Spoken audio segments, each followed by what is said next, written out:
Hello, I am Henry Keane and we are UATV. We are online giving you the Ukrainian perspective of reality of war. Watch in the episode. Testing Ukraine, new chance to test your international mil tech in action. Merz and Starmer promise long-range weapons delivery to Ukraine soon. Russian economy is broken. Learn why in our report. And please comment and please subscribe to our channel. By doing so, you're joining the fight against criminal Russian aggression. Welcome to the News Pools. Ukraine has launched a new Test in Ukraine platform aimed at testing new weapons directly on the battlefield, directly on the Russians. Thanks to this platform, foreign manufacturers of UAVs, ground robots, electronic warfare systems and AI-based solutions will be able to officially test their products in Ukraine, in the field, meaning actual battlefield. This is a brilliant initiative. Indeed, no testing ground or laboratory can ever show the real potential of any weapon system, even closed in the way you can figure it out in a real combat action. If Russians are willing to die in hundreds of thousands in Ukraine, then why not squeeze out some benefit at least of that for the rest of humanity? Let us test the latest weapon systems and technologies against an infamous Russian death wish and see what happens. Ukraine has already built a unique infrastructure for rapid development of defense innovations. We are ready to help companies from partner countries develop, test and improve technologies that really work on a battlefield. This is an opportunity to gain experience that cannot be modeled in laboratories. Mikhailo Fedorov, Minister of Digital Transformation of Ukraine. Now this is the future, pragmatic, useful and open for commercial partnership. Brave One platform provides the testing ground for you. Bring your product and take part in the testing process. This allows you to be directly involved, observe how it performs and make real-time adjustments if they need it. You just hand over your product to Brave One and they take care of the rest. You may provide an online training for them on how to operate your product and they will run the testing themselves and deliver a detailed report with the results. Ukraine will soon receive long-range strike systems. German Chancellor Friedrich Merz has announced. He made the statement following a meeting in London with Ukraine Prime Minister Keir Starmer. Merz emphasized the delivery of these systems will put Ukraine in a significantly stronger position to defend its territory. Keir Starmer called for Putin to start peace talks and end the fighting as soon as possible. Of course, we spoke in detail about military support for Ukraine, not only about air defense, but also about Ukraine's ability to better defend itself with long-range systems. We call this long-range fire. Ukraine will soon receive substantial additional support in this area, including through industrial partnerships that we have established with Ukraine. First thing we need to do is to get Putin to the table for an unconditional ceasefire. And that is why we've been talking for some time about peace through strength. And that is why we must provide Ukraine with the capability it needs to be in the strongest possible position, and hence the intense work in recent days and weeks on capability. The Shchokino Azot, this is the chemical plant in Russia's Tula region, has halted operations following a UAV strike. According to Andrei Kovalenko, head of the Center for Countering Disinformation and Ukraine's National Security and Defense Council, the facility makes chemicals like ammonia or methanol, which are used to produce explosives, rocket fuel and other materials for Russia's military. Without this plant working, making missiles, drones and explosives for the Russian army becomes significantly more difficult. Despite the loud statements made by Russian propaganda as usual, the Russian army did not actually manage to achieve the breakthrough they had planned in eastern Ukraine and Sumy region. The head of the Center for Countering Disinformation and the National Security and Defense Council of Ukraine, Andrei Kovalenko, has confirmed. And the war now is such that the military without equipment on their own feet have to move to the battle line, and often this distance is 15 to 17 kilometers. The front is so saturated with drones, and notional motorcycles are not enough for everyone, and equipment is an easy target. Moreover, drones are now not spared per individual enemy soldier. Therefore, statements about the ability to collapse the front from Russians are rather dubious, and they exist in the information space. Andriy Kovalenko, head of the Center for Countering Disinformation under the National Security and Defense Council of Ukraine, on Telegram. NATO Commander-in-Chief for Europe, Alexis Grinkiewicz, has praised Ukraine's armed forces for their ability to innovate in combat conditions. He also specifically mentioned Patriot air defense systems that the allies are preparing for Ukraine. I'm not going to reveal to the Russians or anyone else the exact numbers of weapons that we're transferring or when those will happen. But what I will say is that preparations are underway. We're working very closely with the Germans on the Patriot transfer. And the guidance that I've been given has been to move out as quickly as possible. So we're doing that, and then we're also looking at other capabilities and what those needs are, and working on proposals for our political leadership. In the conditions of international isolation and shortage of foreign exchange earnings, Russia is actually launching its own inflation spiral by accelerating money printing.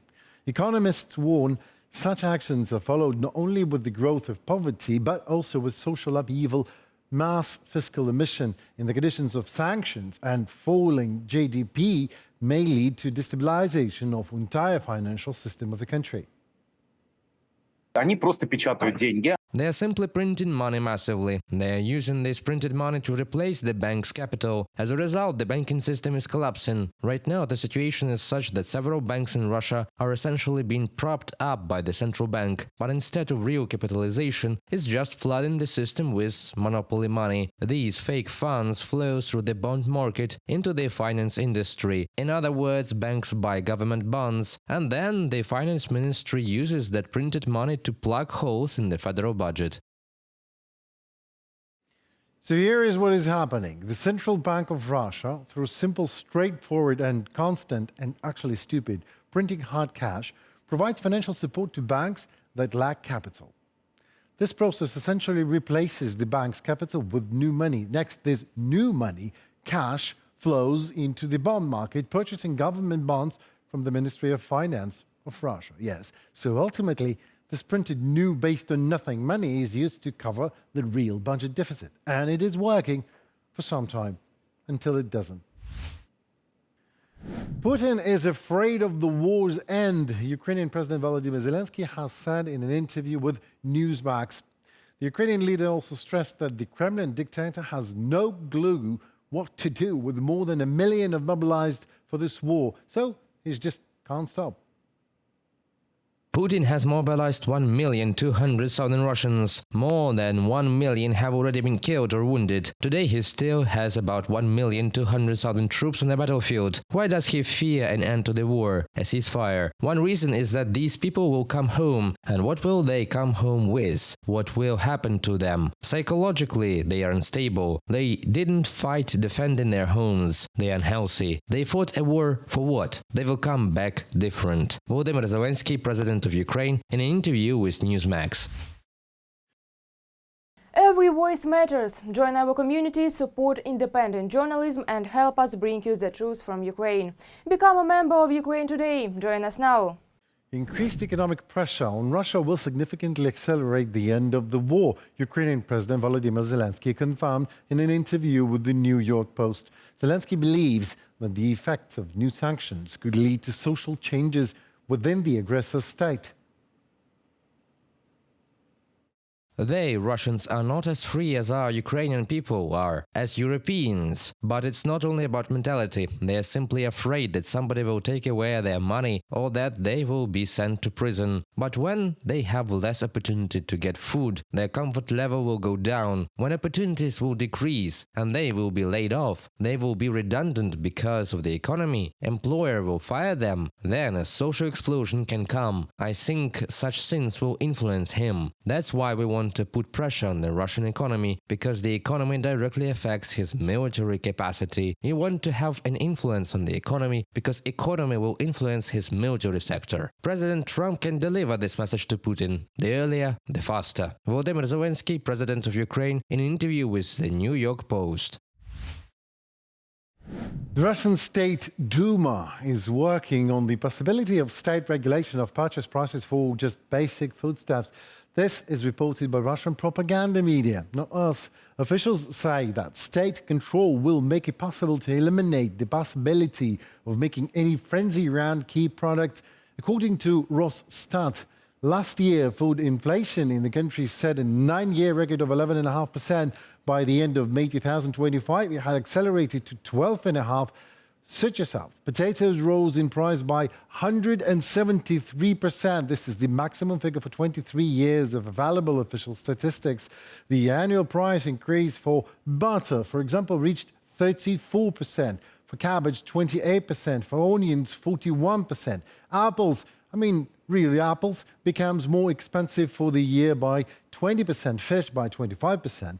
Milk and dairy products also became increasingly expensive. The EU countries have approved the 18th package of sanctions against Russia, writes Radio Free Europe Radio Liberty correspondent Richard Józwiak. Earlier, it was reported that the 18th package would include, in particular, the dynamic formation of a ceiling, a cap on Russian oil prices, a ban on the operation of the Nord Stream and Nord Stream 2 gas pipelines, and new restrictions on Russian banks. Slovakia, however, opposed the new package.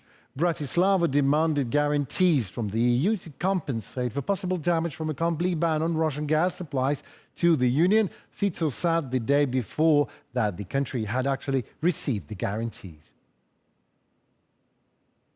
We are standing firm. The EU just approved one of its strongest sanctions package against Russia to date. We're cutting the Kremlin's war budget further, going after 105 more shadow fleet ships, their enablers, and limiting Russian banks' access to funding. Kaja Kallas, EU High Representative for Foreign Affairs and Security Policy on X social network.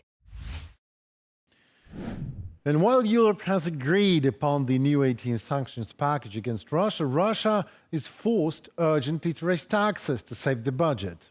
Russian officials are looking for ways out of the economic abyss, no less. Thus, the Federation Council Committee on Budget and Financial Markets said that the authorities need to provide additional revenues for the Treasury, which was damaged severely by the reduction of oil and gas revenues in particular and general deterioration in the economy. My colleague Yulia Granovska will explain the issue in more detail for you. Russian officials are scrambling to plug holes in the federal budget. As expected, Western sanctions targeting Russia's oil refining industry are starting to show their impact. According to the Russian Ministry of Finance, oil and gas revenues fell by 17% in the first half of the year, while overall revenues grew by just 3%. In real terms, accounting for inflation, this means revenues are now shrinking, while spending has surged by 20%. As a result, over the first 6 months of this year, the Russian budget deficit has grown sixfold compared to the same period last year, reaching 3.7 trillion rubles. Analysts warn that unless there are drastic cuts to military spending in 2025, the Russian economy could plunge into crisis by 2026. We're already seeing signs of economic disintegration. At the beginning of the year, there was debate over whether Russia could manage a soft landing. Now it's looking more like a crash landing. We're not talking about a mild slowdown anymore. We're talking about a recession. For context, the extractive sector has been declining for some time, and according to Rosstat, industrial output is also falling. We had a period of stagnation in manufacturing, but now the situation is deteriorating sharply. That's why, just days ago, Putin ordered the government to do everything possible to prevent a drop in manufacturing output and sales. Due to falling oil prices, Russia is now discussing potential emergency spending cuts, Bloomberg reports. In July, Russian Urals crude is selling at an average of $58 per barrel, down from $70 at the start of the year.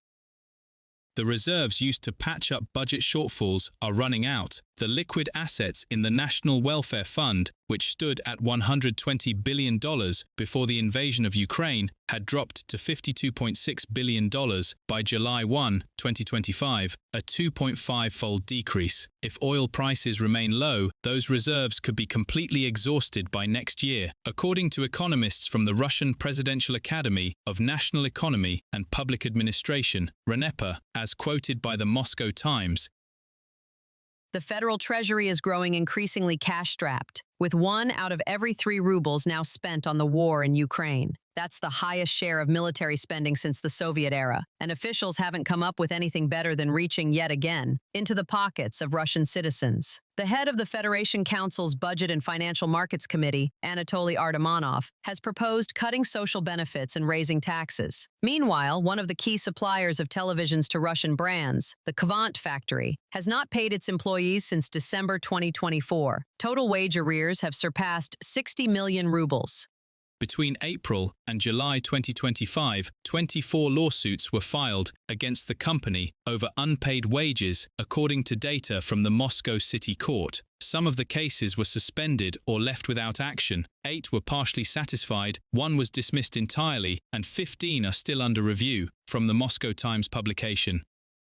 The plant has also stopped production of its only TV model under the Urbis brand. The reason? A lack of government orders and a shortage of components, the result of shrinking imports from China. Chinese companies, wary of secondary sanctions, have begun limiting direct exports of goods and specific components to Russia. And if U.S. President Donald Trump follows through on his promise to impose secondary sanctions, Russia could lose its largest oil customer, India. India's energy ministry has stated it is increasing its own oil exploration and production and can meet its needs from alternative suppliers if Russian exports are disrupted. I'm not worried at all. If something happens, we'll deal with it. India has diversified the sources of supply, and we have gone, I think, from about 27 countries that we used to buy from to about 40 countries now. Hardeep Singh Puri, Minister of Petroleum and Natural Gas of India, from the Reuters publication. Reported by Yulia Hranovska, UATV News. Well, that was it for today. My name is Henry Keane and we are News Bulls at UATV. Well, thank you so very much for your time and for your attention. We appreciate that. Thank you so very much. Please join our fight for freedom and sovereignty by subscribing and commenting. Your voice helps Ukrainian voice to be heard worldwide. Hope to see you soon. Stay tuned and goodbye.